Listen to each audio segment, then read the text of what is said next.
All right, hello and welcome to this episode of Movie Reviews by South to Normal with your host, me, Michael Soren. Now, it's been a minute, got a little bit of a different setup going on here. I got this nice black arm in my face, if you can tell. Thought about going into porn, closest thing you're going to get is this big black arm. But, anyhow, we're, exciting news this week. We got, Jurassic World Dominion up on the docket. Before we get going on that review, make sure you click the subscribe button, follow along, give me some likes and some comments on this so you can keep the great content flowing. But here we go. Jurassic World Dominion. You can call it Jurassic World Endgame, if you will. That's kind of what it felt like. Can't take credit for that one. My buddy Mark came up with that. From what all I know, he's co-host over on the Hold On Maneuver podcast with me. Check that out as well. Link in the description. But this movie just, it didn't have a good enough story to generate the 2.5 hour runtime. Like, it just didn't.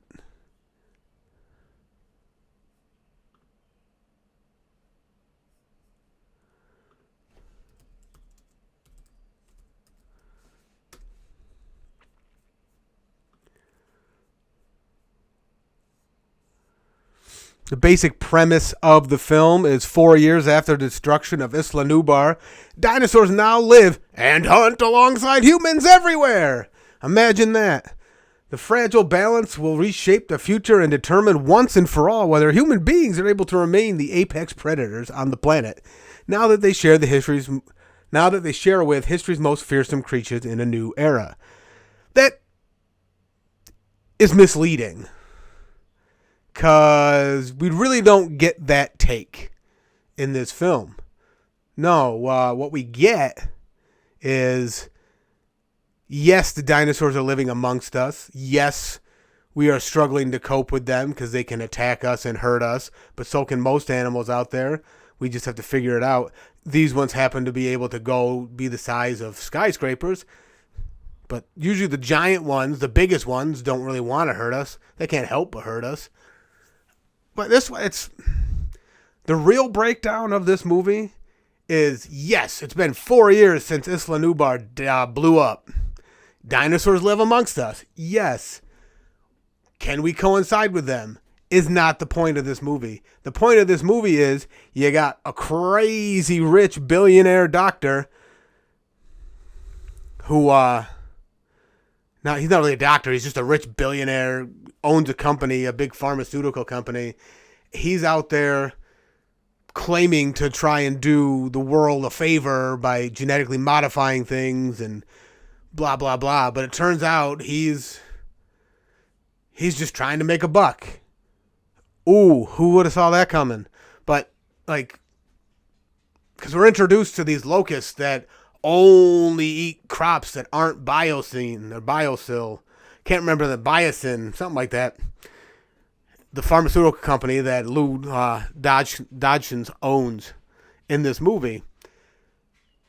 And that's the whole premise, is he got caught by Laura Dern, who's back as Ellie Sattler, because some farmer called her because they captured one of these locusts, and she noticed, oh, they ate all your crops, but they didn't eat their crops. What's going on?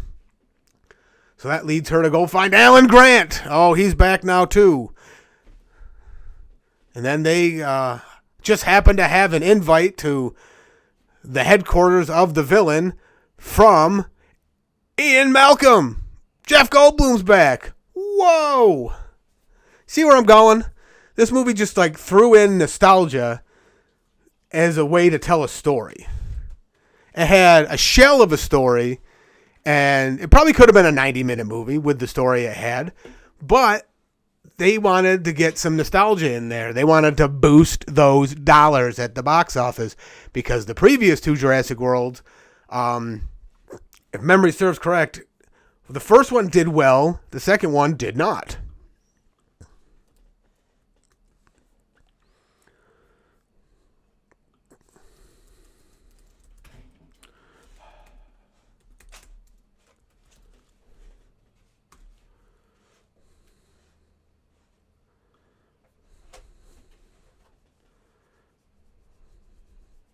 Yeah, the first one did like the second one made over $1 billion. Can't say it didn't do well because it did make over $1 billion.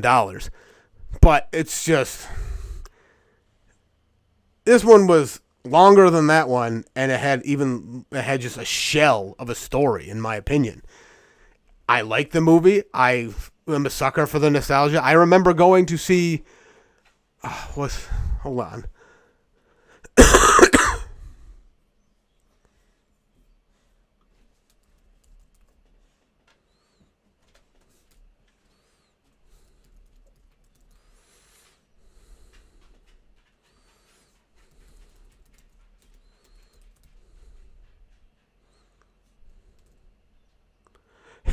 I remember going to see Jurassic Park in theaters in 1993. I was 7, and I was seeing this movie. So it holds a special place in my heart. The music, particularly, I love the original soundtrack by John Williams. Like that do do do do do do do do do do. I love that song. It was my ringtone for a while. I hum that song to my kid when I'm trying to put him to bed. Like, that's how great that song is to me. And it was touching to hear it used, the overture used throughout this movie. That's about the only thing I truly enjoyed. I didn't care for the nostalgia of having Alan Grant and Ellie Sadler and Ian Malcolm back. I didn't really care about that. Because they were thrown into it for like really no good reason other than we need to make the fans happy here. But that's just my take on that. The story, it was messy. It was all over the place and messy. And Chris Pratt isn't a good actor. I said it. Oops. I said it. Now, and it's proven real quick because after you get the locust scene and you get Alan Grant and Ellie Stadler coming together and deciding to go see Ian Malcolm about what's going on because he extended an invite mysteriously to Sadler there.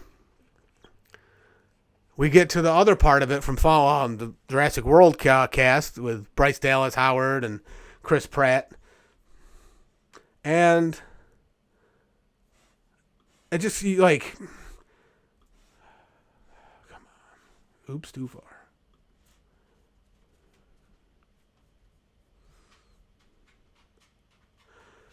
Let's see.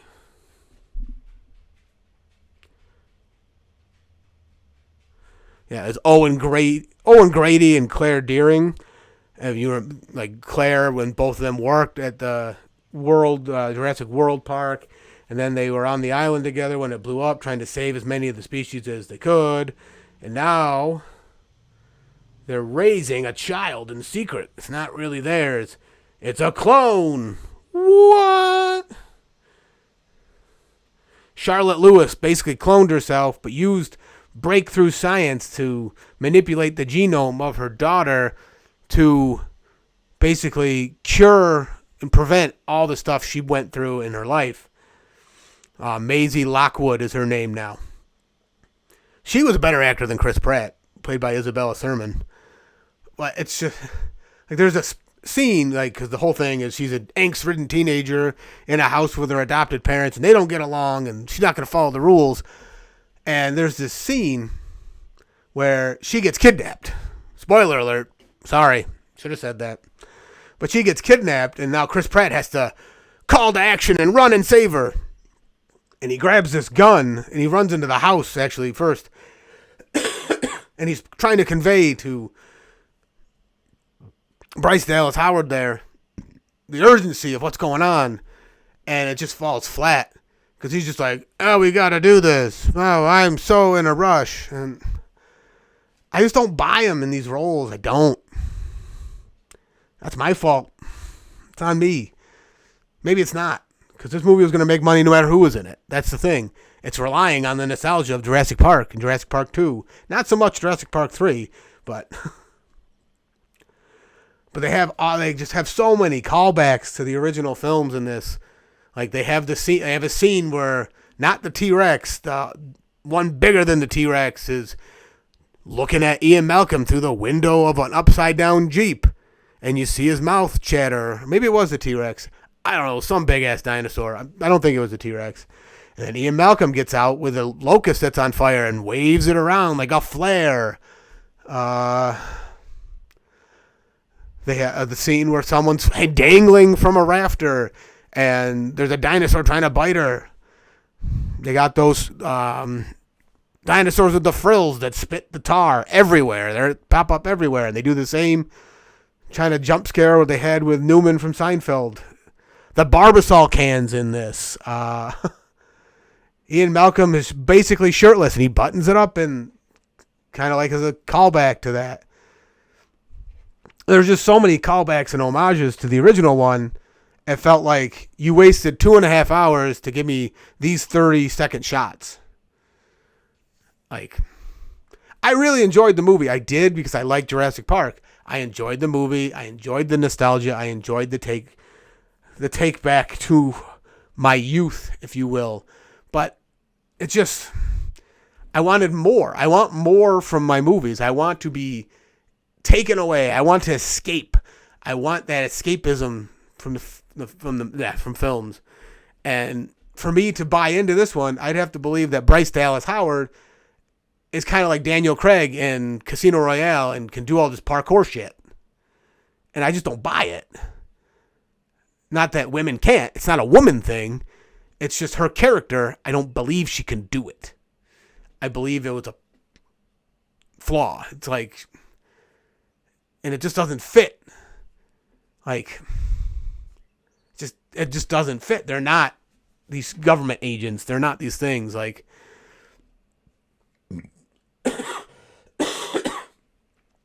it just felt for about every 5 minutes of real story, you got 15 minutes of a chase sequence or an action sequence or a minute, like just callbacks to previous films. And while I enjoyed the tickle of my nostalgia center, I just wanted more from the movie. You'll enjoy this if you've enjoyed any Jurassic Park movies. I'll give it 2 and about 2.25 stars. I'll give this movie. So it's in theaters now. Jurassic World Dominion. About a 2.5 hour runtime. I like the callback in the music. I liked the nostalgia. But from an original movie, it is lacking. It's lacking in a cohesive enough story to keep your attention. I was kind of bored at times.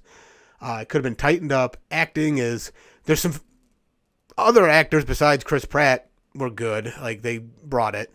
But Chris Pratt just isn't a good actor to me, so I didn't see it for him. I saw it for the fact that I saw Jurassic Park as a kid, and I still love Jurassic Park. So that's going to get enough people to see it to make it successful. Go see Jurassic World Dominion in theaters now. Let me know what you think in the comments. Hit me with a like. Hit me with a subscribe. Hell, hit me with a dislike. I don't care. Give me that feedback so I know where to go from here. I'm Mike. This is Movie Reviews by South of Normal. Thank you for tuning in. You guys are awesome. Peace.